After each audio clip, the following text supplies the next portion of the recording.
What makes a road truly dangerous? Is it the height, the weather, the isolation, or the simple fact that one mistake can never be taken back? Across the world, there are routes that seem to exist in open defiance of logic. Roads carved into cliffs above bottomless valleys, crossings that vanish beneath the sea, tracks that cut through deserts, volcanic slopes, and frozen wilderness where even breathing begins to feel like part of the struggle. And yet people still drive them, not for thrill, not for spectacle, but because life on the other side still matters. Supplies must move. Families must return home. Work must continue. In this journey, we explore some of the most dangerous roads on Earth, where fear is not an idea, but a condition of travel itself. So stay with us until the end, because the final route is more than infamous. It carries a name history has already written in death.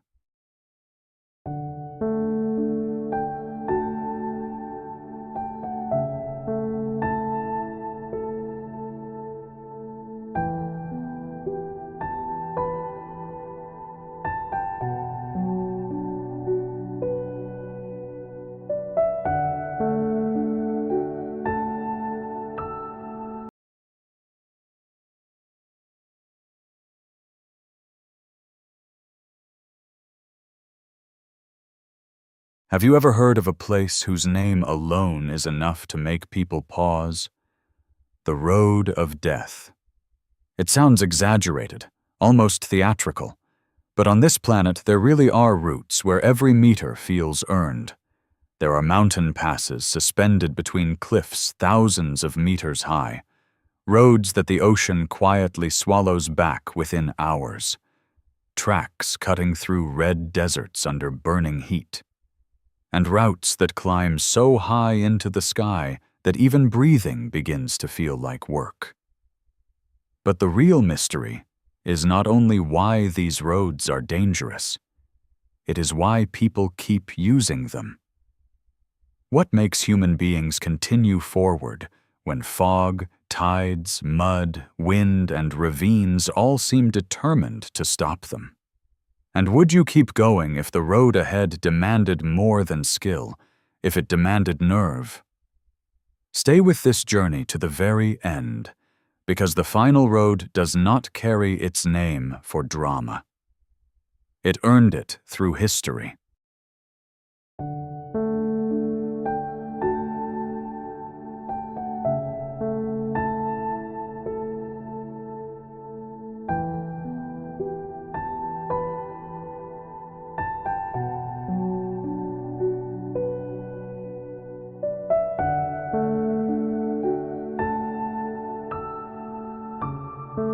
If the danger of Tizian test comes from height, then in western France the danger arrives from something quieter: the sea. Passage du Gois is a road stretching more than 4 kilometers between the mainland and the island of Noirmoutier. At first glance, it looks almost magical, a thin ribbon of concrete crossing open water beneath wide sky, calm enough to make people wonder why it ever became famous at all.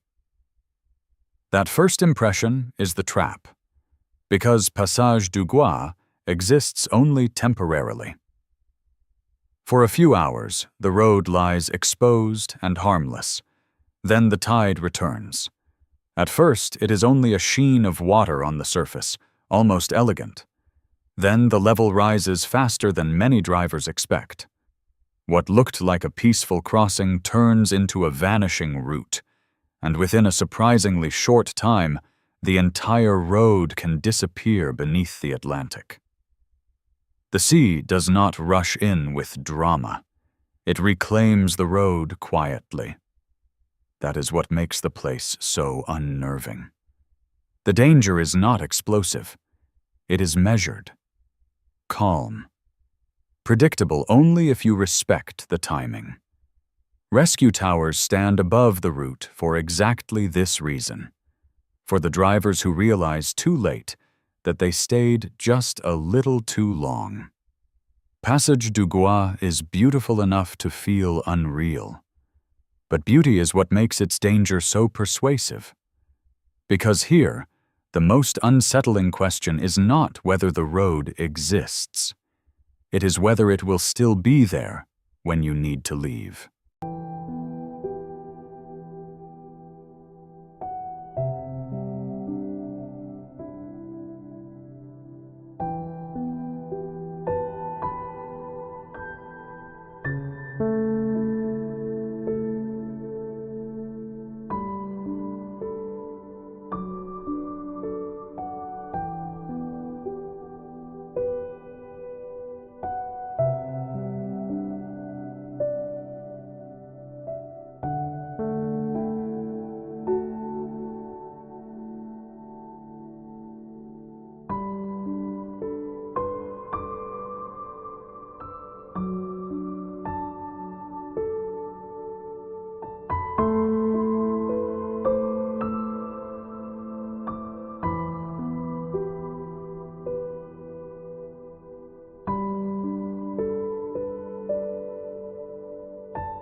In Morocco's Atlas Mountains, there is a pass that begins testing your nerves before the journey has properly started. Tizian Test does not rise gently into the landscape. It twists into it, bend after bend, ledge after ledge, as if the mountain never truly agreed to let a road be built there. French engineers carved this pass between 1926 and 1932, cutting through rock with explosives and primitive tools, meter by meter. What remains is more than a route through the mountains. It is a scar from another era, a narrow line forced into terrain that looks as though it was designed to resist every attempt. At more than 2,000 meters above sea level, every turn opens onto a drop that tightens the stomach. The road folds across the mountainside like a snake. In places, it is barely wide enough for 2 vehicles to pass without one driver silently questioning every decision that brought them there. Below, the valley spreads out in tiny fields and scattered settlements. From above, it looks peaceful. From the driver's seat, it feels dangerously far away. And then evening comes. The mountain rock glows red in the low light. The winds lift dust across the road, and the whole pass begins to feel less like a route and more like a challenge that has survived for a century without softening. Tizian Test is not famous because it is fast. It is unforgettable because it asks for something more difficult. Steady hands, patience, and the willingness to keep moving while the mountain watches in silence.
What if the road you drove today was not the same road you faced tomorrow? That is the reality across parts of central Mali, especially near the floodplains of the Niger River. These roads are dangerous not because they hang beside cliffs or rise into frozen mountains, but because they refuse to stay one thing for very long. In the dry season, the land hardens and cracks under brutal heat. Dust from the Sahara blows across the plains, and the harmattan turns the air into a red haze so thick that visibility can disappear behind a single passing vehicle. Trucks move through it overloaded, unstable and half-blind, because there is no other way to reach the market, the clinic, or the next settlement. Then the rains arrive, and the road becomes its opposite. Water spills across the plains, familiar tracks vanish, and dry ground becomes sucking mud. Vehicles that crossed with confidence one day can become trapped the next. Wheels spin. Axles sink. Boundaries disappear. In some places, the road and the field become almost indistinguishable. That is what makes these roads so punishing. They are not fixed. They are seasonal negotiations with the land itself. And if survival on a road depends on whether nature has chosen dust or mud for that day, then driving stops being a routine act. It becomes an argument with uncertainty.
Some roads frighten people with cliffs. The Dalton Highway does it with emptiness. This route cuts across Alaska for more than 660 kilometers through cold, distance, and a kind of silence that feels almost unnatural. It was built to support the Trans-Alaska Pipeline, but driving it today still feels less like travel and more like entering a test set by the landscape itself. Gas stations are rare. Towns are sparse. Phone signals fade. And once you are deep enough into the route, the most unsettling thought is not whether the road is difficult. It is how alone you are on it. In winter, the cold becomes severe enough to change the way vehicles behave. Fuel thickens. Ice hardens across surfaces. Windshields freeze over quickly. In summer, the danger changes shape. Dust rises behind trucks, gravel flies, and the road begins to feel like a long, unfinished line laid across the tundra. But even then, the greatest threat is not the condition of the surface, it is the scale of the distance. If something goes wrong here, help may be hours away. And in a place this exposed, time has a different weight. The Dalton Highway does not need dramatic scenery to unsettle you. Its power comes from isolation, from the feeling that the road continues because it must, not because the land welcomes it. And once you have driven far enough into that immense Alaskan quiet, The real question is no longer whether the route is dangerous. It is whether you are truly prepared to be that far from everything.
After Mali, the road no longer disappears.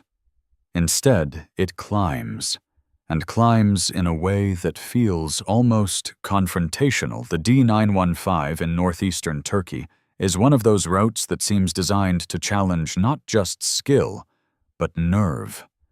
From above, it looks like a thread twisted repeatedly against the Pontic Mountains.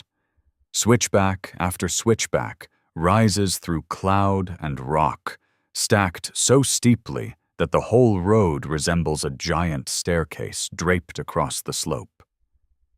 Its notoriety comes from those bends.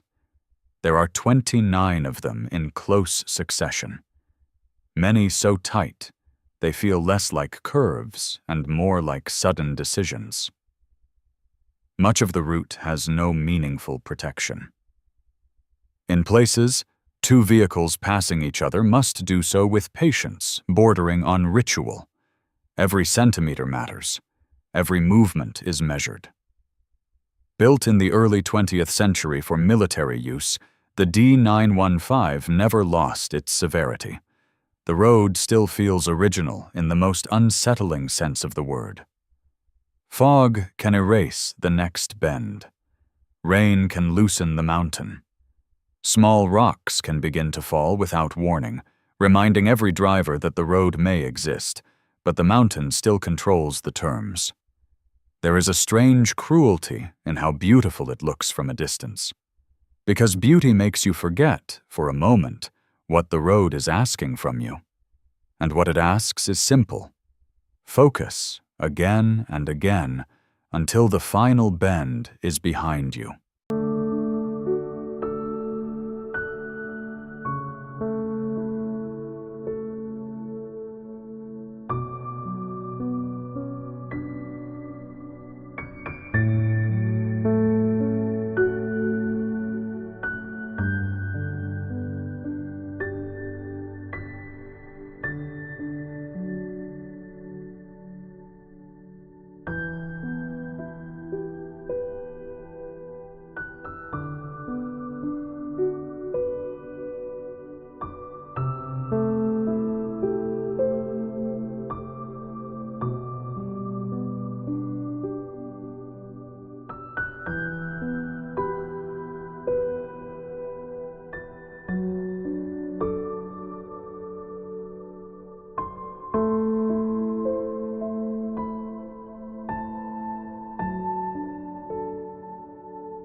If you think you have already seen dangerous roads, Dao Bei Liang Sky Road asks you to imagine something narrower, higher, and far less forgiving.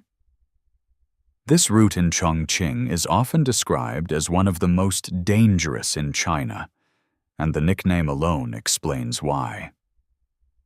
Dao Bei Liang means knife's edge. That is exactly what the drive feels like, as though the road has been laid along the spine of a mountain and given just enough width to tempt a vehicle onto it. In some places, the route shrinks to around 3 meters. On one side lies a near vertical drop of hundreds of meters. On the other, almost nothing that could be called protection. No strong barriers, no reassuring margin. Just the awareness that one wrong movement would be impossible to undo. What makes the place stranger is its beauty. Wind turbines turn slowly along the ridgeline. Clouds gather below the road. The sky opens wide, clean, and luminous, creating the illusion that this is some peaceful, scenic route built for admiration. Then the fog arrives. The curve ahead disappears. The drop below is hidden, but not removed. And suddenly the road stops being a view and becomes a test of timing, distance, and self-control. Dao Bei Liang does not need speed to frighten people. It only needs width, or rather, the lack of it. Because sometimes the most terrifying roads are not the ones that race through danger. They are the ones that force you to inch through it.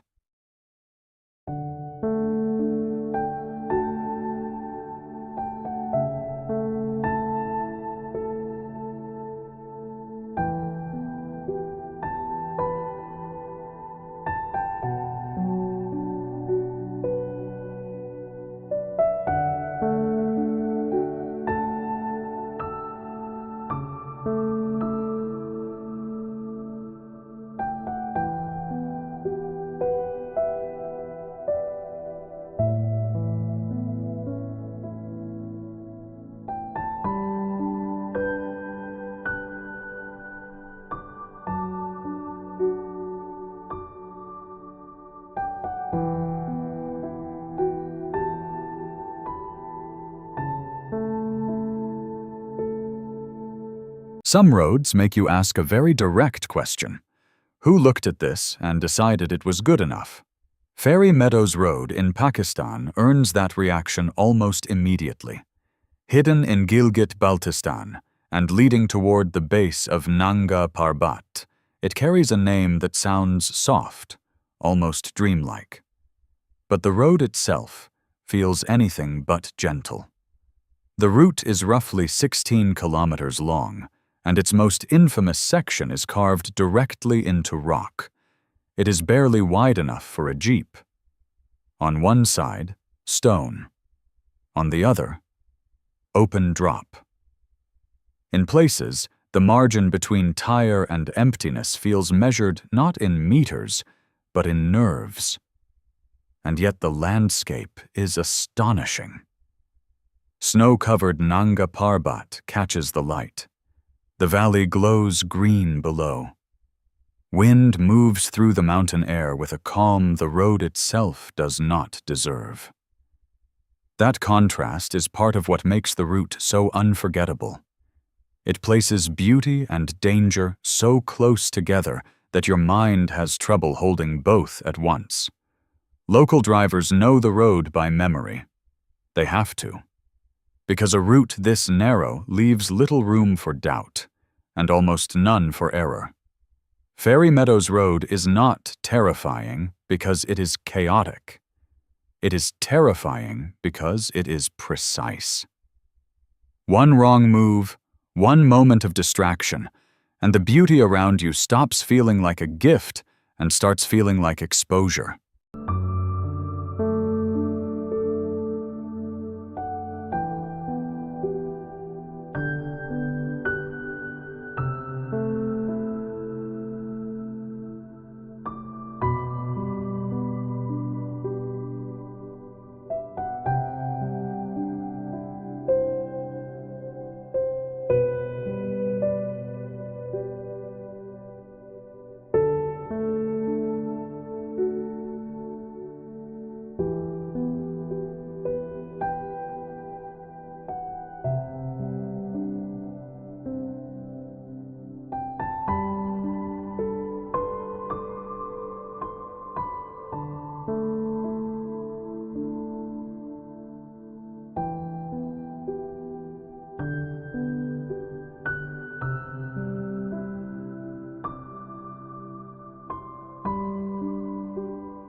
At high altitude, danger changes character. It no longer announces itself through cliffs or collapsing roads. It arrives through the body. The route up toward Cotopaxi in Ecuador leads into one of the most dramatic volcanic landscapes in South America. Cotopaxi rises to nearly 5,900 meters, making it one of the highest active volcanoes in the world. At that elevation, the air holds far less oxygen than most people are used to. Breathing becomes work. Walking becomes effort. Even standing still can feel strangely demanding. From a distance, the mountain looks almost perfectly composed. A white volcanic cone lifting into the sky, elegant enough to seem calm. At sunrise, the glacier catches the light and turns the entire mountain into a spectacle. But the calm is deceptive. Cotopaxi remains active. Its ice cap, beautiful from afar, is also part of the danger. If volcanic activity intensifies, that frozen mass can melt and send destructive mud flows racing into the valleys below. The road itself changes as you ascend. Asphalt gives way to rougher surfaces, then to volcanic gravel and cold exposed slopes, where every step feels thinner than it should. By then, the mountain is no longer just scenery. It has become an atmosphere, a pressure, a physical presence that reminds you at every moment where you are headed. Cotopaxi is not simply a beautiful high-altitude route. It is a road that leads toward something living beneath the ice.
Before we reach Bolivia, there is one more road that deserves a final glance upward.